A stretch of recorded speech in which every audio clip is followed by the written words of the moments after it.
Assalamualaikum warahmatullahi wabarakatuh. Kembali lagi bersama saya Dika Firmansyah. Di video kali ini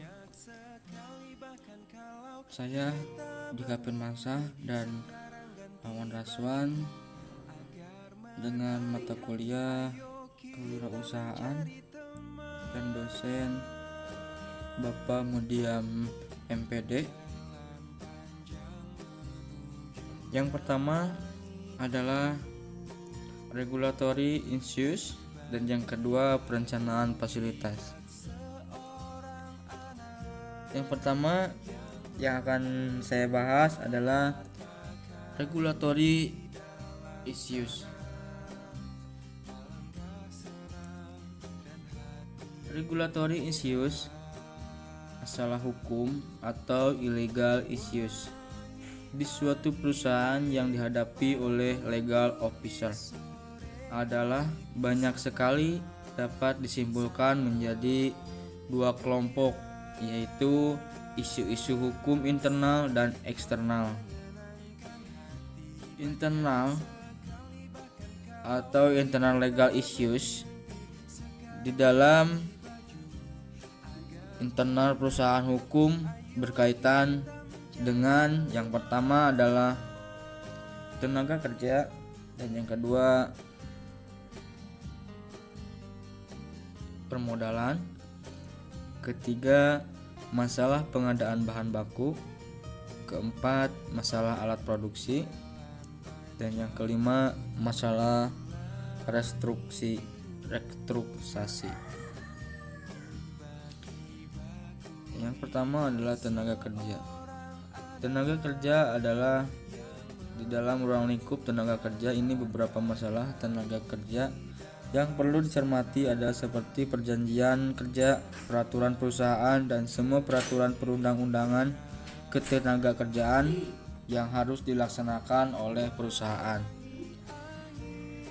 Yang kedua, masalah permodalan. Masalah permodalan yang dimaksud adalah masalah modal yang berupa keuangan perusahaan, di mana terkadang perusahaan akan meningkatkan modal yang berarti berkaitan dengan perusahaan akte pendirian dengan segala konsekuensinya. Belum lagi kalau perusahaan di dalam penambahan modal dengan meminjam ke pihak tertentu yang akan berdampak pada pembuatan perjanjian. Selain itu, juga perusahaan akan menambah modal melalui go public, atau bila sudah go public akan melanjutkan dengan ring issues.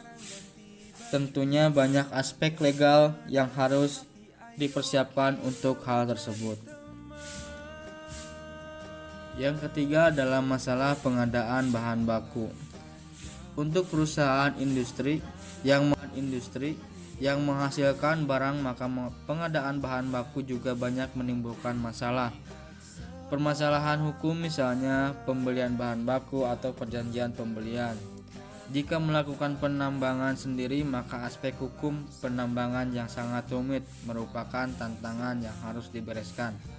Dan untuk perusahaan jasa, masalah hukum tentang bahan baku tentunya tidak ada.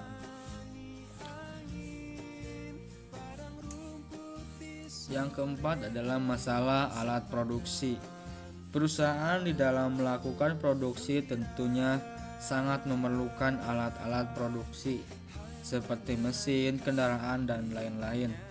Masalah hukum yang biasanya muncul adalah masalah pembelian, perawatan, dan penggantian mesin yang biasa akan berkaitan dengan perjanjian dengan pihak penyedia mesin produksi. Dan yang kelima adalah masalah restrukturisasi. Restrukturisasi bisa meliputi organisasi perubahan, juga bisa menyangkut restrukturisasi modal, restrukturisasi hutang piutang, dan restrukturisasi lainnya yang rawan akan munculnya permasalahan hukum. External legal issues, masalah di lingkungan eksternal mencangkup komplis,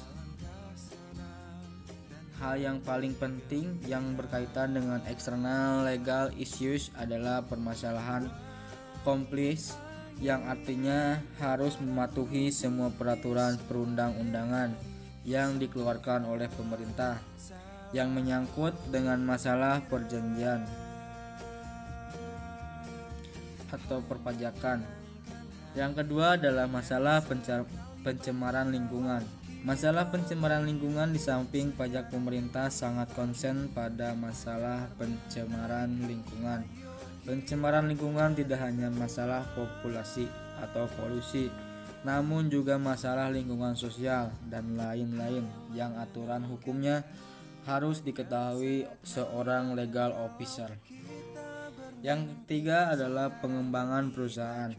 Pengembangan perusahaan, jika perusahaan sudah mulai berkembang, dia bisa menjadi perusahaan induk yang tentunya akan mempunyai beberapa anak perusahaan. Tentunya perusahaan melakukan akuisisi, merger, dan konsolidasi. Ini semua akan membutuhkan aspek hukum yang tidak sederhana dan rawan menimbulkan permasalahan hukum. Sekian dari regulatory issues. Wassalamualaikum warahmatullahi wabarakatuh.